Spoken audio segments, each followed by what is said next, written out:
Crimkery Productions. Expect the unexpected.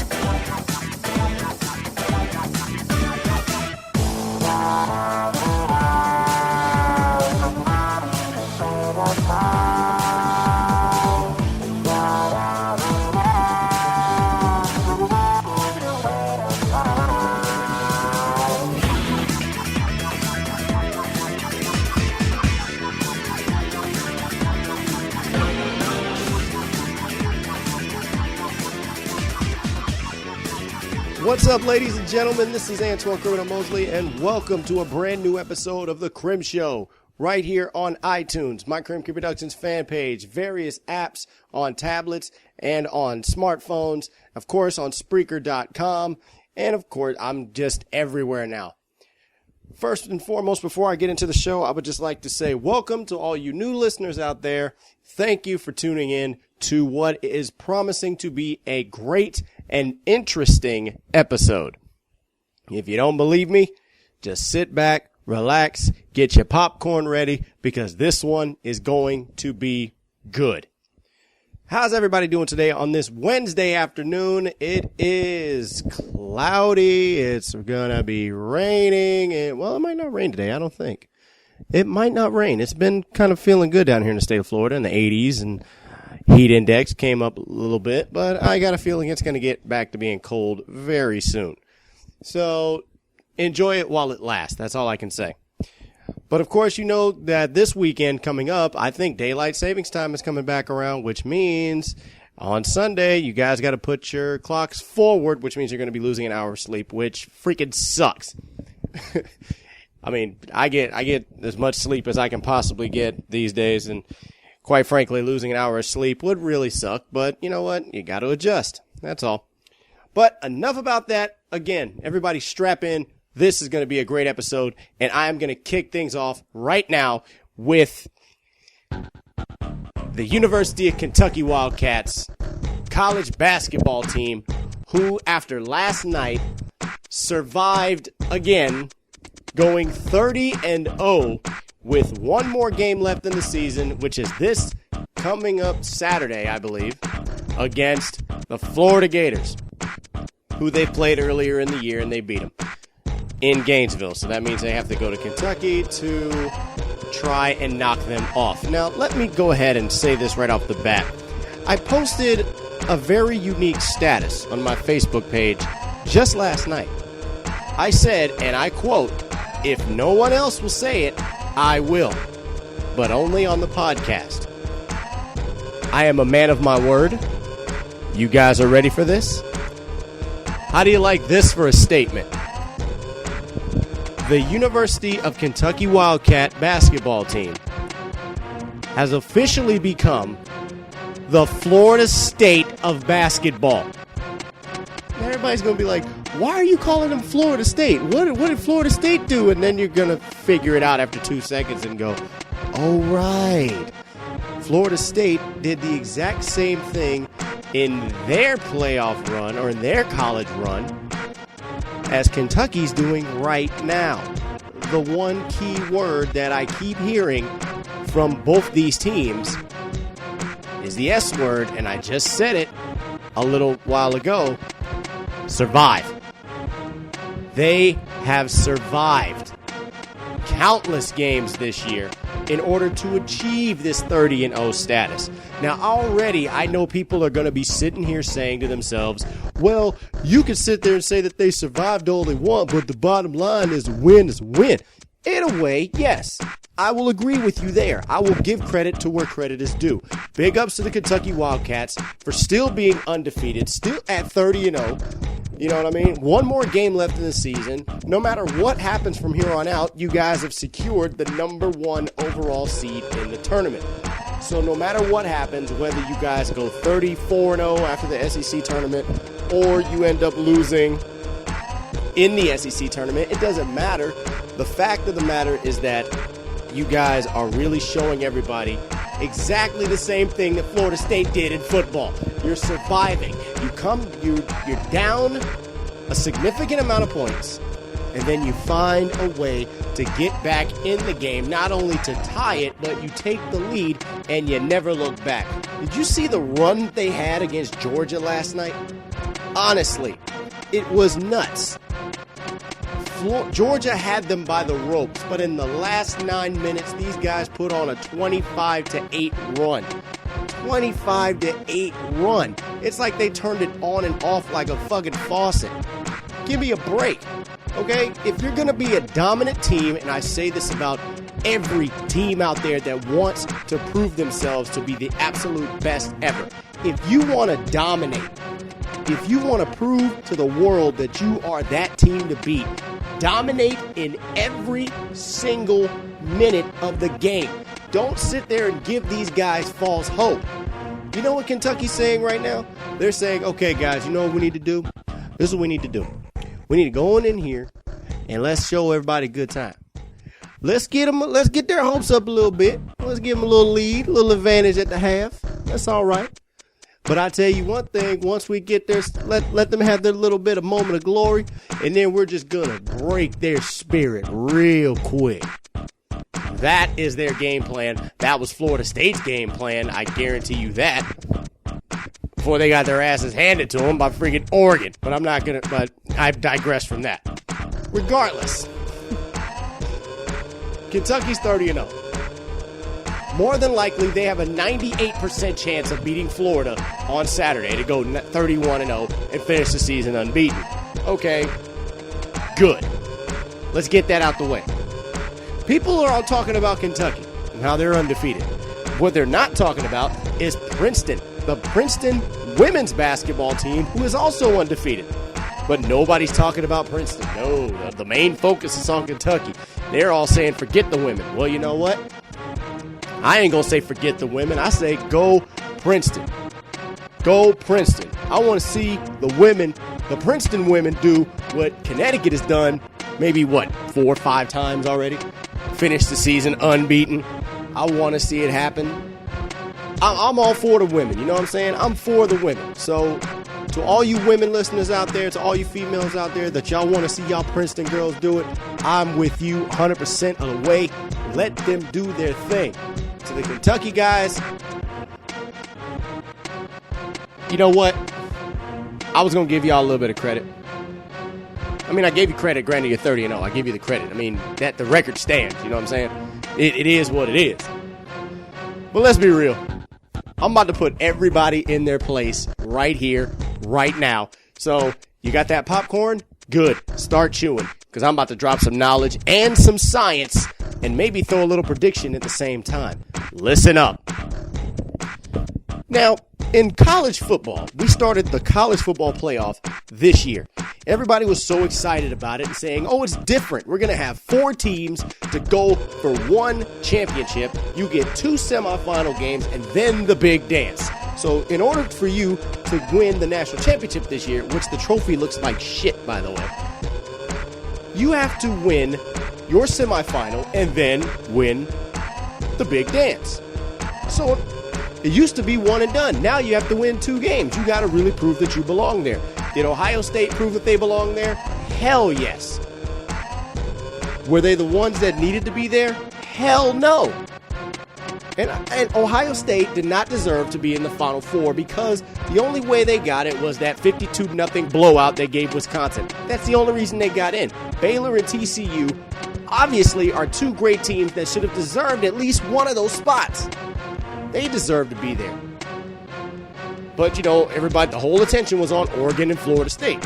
That's the whole attention. Everybody was like, all on these 2. Let these 2 go at it. Let's see what happens with these guys. Everybody wanted to see this matchup.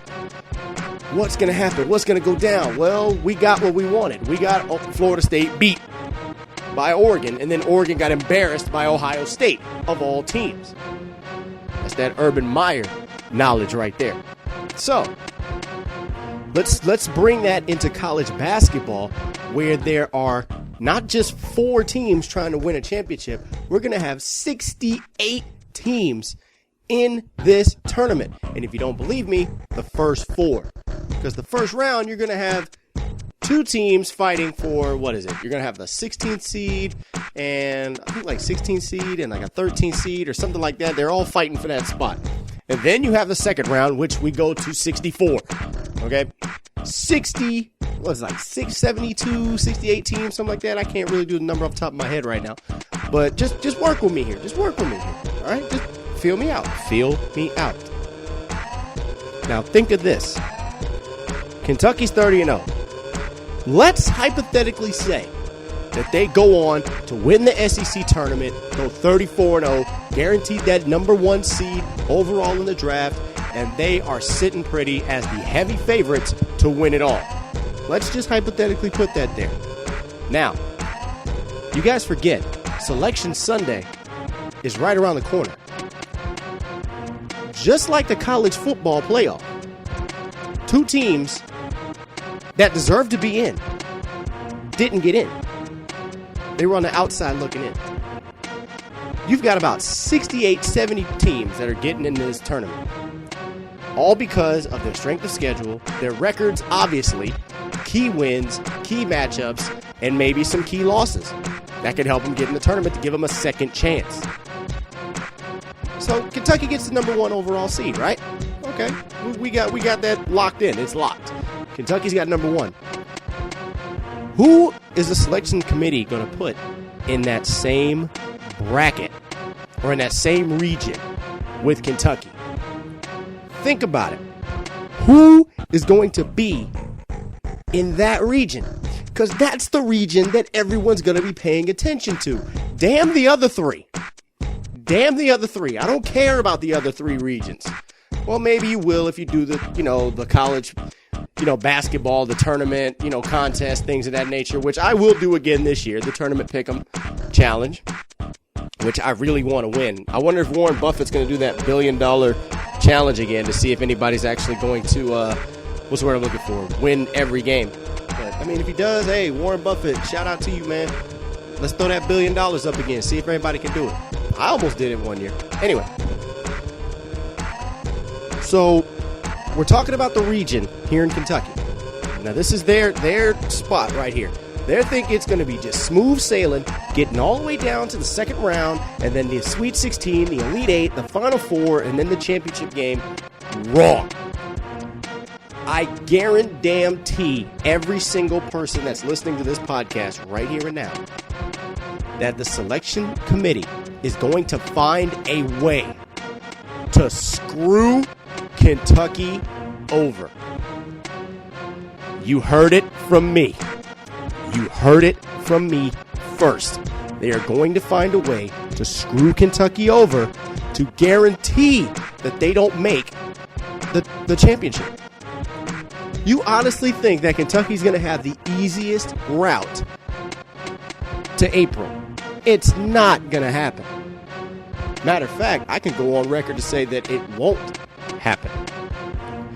Now, everybody's going to be mad. They're going to be talking crap. They're going to be having hate mail in my email every day. Oh, you talk about this. You talk about Kentucky. Well, this, whatever. You got no evidence to back that up. Shut up. I got more than enough evidence and a whole lot of backing up that I can give with that. So, again, mark my words. You have to realize what other teams are out there that is definitely worthy of taking out Kentucky. Picture this. Who's to say that Kentucky won't play, I don't know, let's throw Gonzaga's name out there. Let's throw Villanova's name out there. Let's say Duke could get another number 1 seed and stay out of the region. That would probably be the luckiest bet that Kentucky would have. That's their best shot. And somewhere down the line, who knows, if Kentucky and Duke are on opposite ends, then that could very well be the national championship. Again, you heard it from me. That could very well be the national championship. But who's to say? Who's to say what's going to go down within the next week? Maybe Duke doesn't win the ACC championship. Maybe they fall to North Carolina in that rematch that's coming up, which I know is going to be a great-ass game. Let's say that happens. Okay? You got to put everything in perspective. Who are they going to have Kentucky face? Now, we all know that the tournament in NCAA is the most exciting tournament to watch because they don't call it March Madness for nothing. Duke, on the other hand, has some big shoes to fill. For the past couple of years, they've been upset either in the second round or the Sweet 16. They haven't made it out of that bracket yet. They need to step up. They're the third-ranked team in the country right now. So at this point, they're guaranteed a number one spot. Good. Keep it that way. You might have a chance. Because if you get a number one seed, then you're pretty much guaranteed a win. That's not even a basketball tournament game. That's an exhibition. That's a shoot-around for number one seeds. No number one seed has ever lost to a 16th seed in the college basketball tournament, and the record stands as proof. I think what's the record, like 200-something and 0? It's never happened, and it never will happen. Why? Because people aren't going to vote against the number one. Are you kidding me? Fucking idiots. Like, get over yourself. Bottom line, Kentucky's going to get number one overall. We know this. There's nothing we can do about it. Just enjoy the fucking game. Maybe Florida can do something that no one's ever done. And I'm going to use a wrestling term for this. Who's going to be the Brock Lesnar to Kentucky's Undertaker? Who's going to do it? Who's going to be the Brock Lesnar of college basketball and break the streak? Who will do it? Georgia came very close, but they fell short.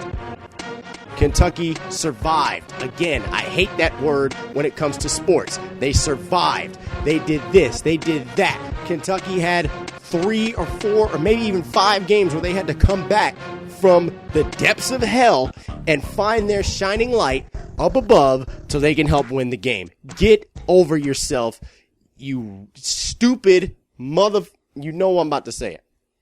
Okay? Do you honestly think that Kentucky has a great chance of winning it all? If they do, good. If they don't, good. Your opinion is always valued. But the fact of the matter is this. The selection committee will indeed screw Kentucky over. Mark my words. Hey, this is what I do on the show, man.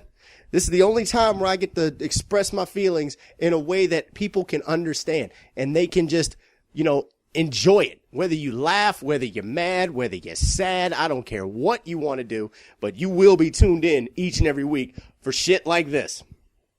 So, let's flip the script and let's go to NFL news, which we all know that there is some free agency madness going on. What the hell is LeSean McCoy? What is he thinking? LeSean McCoy was traded to the Buffalo Bills for Kiko Alonso, who was injured all of last year with an ACL injury, never snapped a ball, or never got able to be on the field. And I'm like, what are you doing? So the Bills lose Alonso, but they pick up one of the best running backs in the NFL with LeSean McCoy. By the way, LeSean McCoy actually helped me win my fantasy football championship this year, which I am very proud of. I love that, so thank you, LeSean McCoy, but I guarantee you will not have the same success in Buffalo with Rex Ryan as your coach. I'm sorry, there's no way. He knows the Jets like the back of his hand, so if you guys play them, then maybe you got a shot to do something great, but we all know that that's a bunch of bullshit. So, the people on Twitter are going nuts. People I don't know, people I do know, celebrities, sports analysts, football players, Hall of Famers, no matter what sport they're in, they are going ham on this one trade. And the trade doesn't even start till March 10th. And they're still going off. Like, my Twitter page is blowing up right now. I'm up to 246 unread tweets that I haven't even looked at yet. And I know they're going mad because they're pissed off. Do you understand what they're doing? Chip Kelly, what are you doing? Oh, I know what he's doing. He's bringing all of his old Oregon team back to Philadelphia where he's at. So you might as well just change the name. And I think, who said it best? Patrick Peterson said it best. You might as well change the name from the Philadelphia Eagles to the Philadelphia Ducks. Because there are 9 Oregon players on Philadelphia right now on the roster. Think about it. You think that's Chip Kelly's plan from the get-go? Let's get rid of all these motherfuckers. I want my Oregon team on this team. I bet you we can do something now. Like, you're fuck. Why don't you just go ahead and get Marcus Mariota while you're at it? Just go ahead and pick him up in the draft. Just do it. Get yourself a quarterback. You got him. There you go. Set yourself up. What the hell's going on? Now, of course, we know that, the whole LaShawn McCoy and Kiko Alonso thing is going to be talked about for all week. So I'm not even going to go in any more detail than that. But everybody's always talking about franchise tagging players, and everybody's getting the franchise tag on. Des Bryant just got franchise tagged by the Cowboys, which means DeMarco Murray is going to be a free agent. Now, I've asked so many people that I worked with, I've asked so many people that I know, who in their right mind who would you franchise more, Des Bryant or DeMarco Murray? Who would you have as a better fit for your team? Are you kidding me? Dude, you franchise tagged Des Bryant, who obviously has had issues with the team since day one. Everything's got to be Des Bryant's way. Everybody's got to be like, oh, throw it to Des. He'll catch it. He'll do this. By the way, the last catch they had in the playoff is a catch. I'm just going to say that right here and now. But do you honestly think that Des Bryant is going to have more of an impact on the team this year than DeMarco Murray would as a running back? DeMarco Murray, who came so close to breaking Eric Dickerson's single-season rushing record, he was close. You got to give him that. He was close. Give it to him. He was close. So I'm not saying shit. And the key thing about this is you have to think about the team's future. Granted, Jerry Jones doesn't know what the hell he's doing sometimes. And he's got Tony Romo on this big-ass contract, which apparently now he actually got himself a fucking playoff win. But let's be real. What is the future of DeMarco Murray? Where's he going to go? He can test the free agency waters now. He can test them out wherever he wants to. The salary cap is out there. The money's out there. That's pretty much everything. It's always about the money. Now, what about players like Ndamukong Suh, who thought was going to get franchise tagged, but he didn't? And everybody's like, why didn't Suh get franchise tagged? Why didn't the Lions want to tag him and keep him around for another year? It's Ndamukong Suh. Do you see the track record this guy's had over the past few years? This dude's been getting in trouble almost every game he's in. He gets suspended. Oh, wait, he appeals it. I didn't mean to do this. I didn't mean to do that. Bullshit. Ndamukong Suh does not need to be on any star caliber team right now. They need to put him on a team where they're actually trying to build themselves up and try to help him and try to work with him. Don't put him on a team that has the potential of doing great things and he'll be the bad apple in the whole bunch. That's not what he needs right now. He needs to be built up so he can become a stronger player. And he needs to stop getting in trouble doing stupid things like stomping on opponents' legs with his cleats or trying to step on Aaron Rodgers' foot, which made it worse, and Aaron Rodgers still ended up kicking the shit out of him anyway. So, regardless, Ndamukong Suh's track record is very bad. And there's 6 teams out there that are more liable to pick him up. I'm not going to say which teams they are because it kind of sounds embarrassing. I wouldn't pick him up on my team. Hell no. Keep your ass away from Carolina. I don't want you on my team. I seriously don't. If Ndamukong Suh comes on my team, I will badmouth his ass all the way through the season. Everybody's like, well, you can't badmouth him. He's not part of your team. I'm like, that motherfucker's never part of my team, and you know this. I'm never going to root for Ndamukong Suh. Get out of here. You know, I'm more upset that D'Angelo Williams was released from the Panthers, but I don't want anybody else to be there. It's like, oh, we got Suh. Fuck you. I don't want Ndamukong Suh on my squad. That garbage ass man out of here. What's he gonna do? Come find me and step on my foot too? I've already had an injured foot. I've had a damaged tendon and I've had ligament and tendon damage in my right foot. What you gonna do? Add a matching one to my left one? Get out of here. Suh's not gonna do anything. It doesn't matter. No matter what. Look, bottom line is this: no matter what team he ends up on next season, he's gonna get himself in trouble again. Tell me I'm wrong. Please, somebody out there, send me an email and tell me flat out that I am wrong. I dare you. I dare you to do it. Send me an email that says, hey, Antoine, you're wrong. You're full of shit. Ndamukong Suh is not going to be in any trouble, whatever team he's on. I want that exact message in my email tomorrow morning or tonight, whatever. Whenever you guys listen to this podcast, I want that in my email. Somebody out there, please prove me wrong. I'm begging you. And then when it happens, I'm going to reply back and say, I told you so, jackass. Signed, me. That's what I'm putting. Flat out. Flat out. So, we're going to take this down a bit. And I wanted to hit this pressing matter here. This is March. We are in the month of March now. But 2015 has been nothing but shocking as far as people that we've lost this year. And I'm talking about in sports, you know, basically just, you know, sports in general. We lost some actors, we lost some actresses, but sports is where it really hurt, where it really hit everybody, especially growing up in our era. The guys that I know that I'm 31 now, so everybody that I have on this list right here that has passed, I've actually heard of, seen on TV, maybe had one of their cards, enjoyed watching them perform. Just, it's amazing to see all these people are already gone, just like that. They say death comes in threes. There is no way that death like this is not coming in no threes. They're coming like once every 3 days. You know, something happens. Somebody dies. Once every 3 days. So maybe it does come in threes. 3 days. There you go. But listen to this list, man. We lost Stuart Scott, a guy that I watched on ESPN. I grew up watching Stuart Scott. I didn't know what NFL primetime was until Stuart Scott showed up. I was a huge fan. And from that day on, anything that had Stuart Scott on TV, I was glued. I enjoyed everything he said.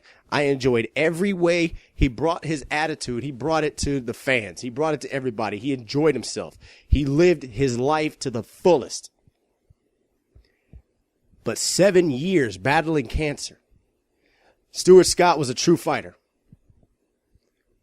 He beat cancer by how he lived. That's how he beat it. A remarkable man, a remarkable sportscaster. I love and miss the hell out of Stuart Scott. And you know what? He'll always forever be as cool as the other side of the pillow. Man, we also lost Dean Smith, the legendary North Carolina coach that coached Michael Jordan, James Worthy, Sam Perkins. Man, the list goes on and on. Helped him to North Carolina. Man, dude, just Dean Smith in general. They named the arena after him. Legendary. Legend. Michael Jordan said, you know what? Next to my father, there hasn't been anyone to be more of a father figure than Dean Smith. And I'm like, wow, that's crazy. The founder of NFL Films, Ed Sable, passed away this year. So I'm like, man, all them films I used to watch back in the day, the ones I had on VHS and DVD and everything that was produced by NFL Films, he's the founder of it. And now he's gone. Anybody that's a wrestling fan out there, we all know that Drew McDonald passed. WWE Diva Paige paid tribute to Drew McDonald by putting, writing on her arm, "Rest in peace, Drew McDonald," as a tribute before her match. So I thought that was very good. That was very nice and thoughtful for her to do that. But yeah, we lost him. Jerry Tarkanian. That name is hands down just legendary. You kidding me? The city of Las Vegas did something that they've only done for such a handful of people. And for a few moments, they turned the lights out on the Las Vegas Strip. They turned them out to pay tribute to him. That is huge. He coached at UNLV. So right there, University of Nevada, Las Vegas. Coached at UNLV. Remarkable career. Did wonders for the school. So why wouldn't they turn the lights out for him? That's plain and simple. Then we lost Jerome Kersey. Jerome Kersey. Man.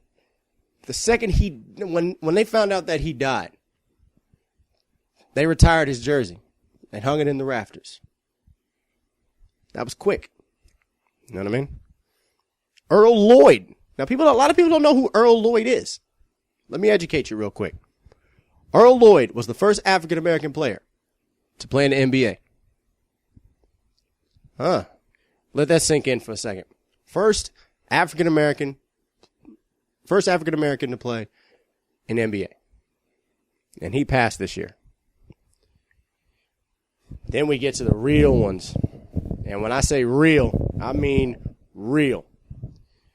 You guys know that I was a big fan of the VH1 reality shows. Flavor of Love, I Love Money. But the one that really hit me was Real Chance of Love, with Real and Chance. Well, Ahmad Givens, a.k.a. Real, passed away this year. He battled stage 4 cancer. Stage 4. And he was only 33.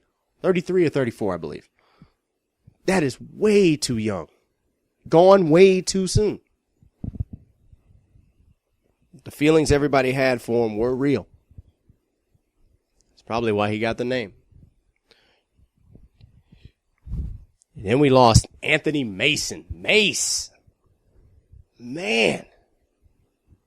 Anthony Mason, 48 when he died. 48. Heart attack. I mean, it just shocks you when you find out that somebody you watched growing up, passes. It's a shock. You're like, wow, man, he died for real? Damn. I'm like, I used to watch him growing up. I got basketball cards of Anthony Mason stashed somewhere. I'm pretty sure they're, it kind of sucks to say this, but they're probably going to be worth a lot more now. I mean, that sounds like I'm being selfish. It really does sound like I'm being selfish, but the reality of it is, whether a player retires, whether they go into the Hall of Fame, whether they pass, if you're a collector, if you're an avid collector, then of course the money's going to go up. It just sucks to have how it has to be like that, though. And then finally, the most recent one was Leonard Nimoy. Leonard Nimoy passed at, 83 years old. Dr. Spock. The original Dr. Spock. There's a lot of Trekkie fans out there right now that are sobbing and crying and hurt. I used to watch Star Trek. The only reason I watched Star Trek was Mr. Spock. Fuck William Shatner. I said it. I said it clear as day. It was all about Spock. And everybody did that little V thing, that little hand signature for the Vulcans. You know what I'm saying? He did that. Live long and prosper. And everybody, when I grew up, wanted to do the Vulcan death grip. Like, catch you right on your damn shoulder and go to sleep. Pass out, bitch. Got you, bitch. That's what I did. That's everybody did it. You had to do it at some point. But man, Leonard Nimoy, dog, I was like, damn. He was inspiration to everybody. They had him on like all these shows. They had him on like Simpsons. They had him on Family Guy. They had him on Futurama. They had him on so many other shows. They did a parody for him real quick, and he actually enjoyed it. Leonard Nimoy. Man, I'd hate to see who goes next, man. It's sad. It's sad to say that, but I would hate to see who goes next. You can't have like You got to enjoy your life every single day because you never know who's going to be taken away from you. Whether you're a fan or you're a celebrity, it doesn't matter. You always have to live each life. Live your day. Live your life each day. Got my words tongue twisted right there. But you have to live your life each day as if you're going to die tomorrow. You have to. There is no ifs, ands, or buts about it. Live for today. Because you're not promised tomorrow. Take what you can out of life and don't give anything back. Because believe me, I don't want to read any of your guys' names on this list. I really don't. Especially to some of the greats out there that I grew up watching. Whether it's sports, or movies, music, and, hell, video games, But it's just, show everybody that you love them. Let them know every day. Because again, you never know. They might be taken away from you and you wouldn't even know it. So don't let that chance slip by. You love somebody, you tell them. Don't hesitate. Don't wait. Do it now. All right, ladies and gentlemen, that's going to end the show this week. I hope you guys have enjoyed listening to my brand new episode as much as I've enjoyed recording it and making it and putting it out there for everybody. I will be back here next week with a whole new episode. It's going to be a lot of fun. We may get into some more college basketball news or whatever decides to pop up. Matter of fact, why don't you guys give me topics to talk about next week? I'll give you until Tuesday night, to throw a topic my way. Send it to me in my email, send it to me on my Facebook page, send it to me on Instagram. I don't care how you do it. Just send me a topic you want me to discuss, and I will discuss it. Guys, trust me. Whatever topics you want me to talk about, I will be upfront, open, and honest with my opinions and or facts about each one. And that is a guarantee. I promise you all that. But until then, I'm getting out of here. I'm your humble host, Antoine Criminal Mosley, naturally. Thank you guys for tuning in to a brand new episode of The Crim Show, and I will see you right back here next Wednesday afternoon. It's gonna be live. Maybe literally. Holla at your boy. I'm out. The champ is gone. Peace.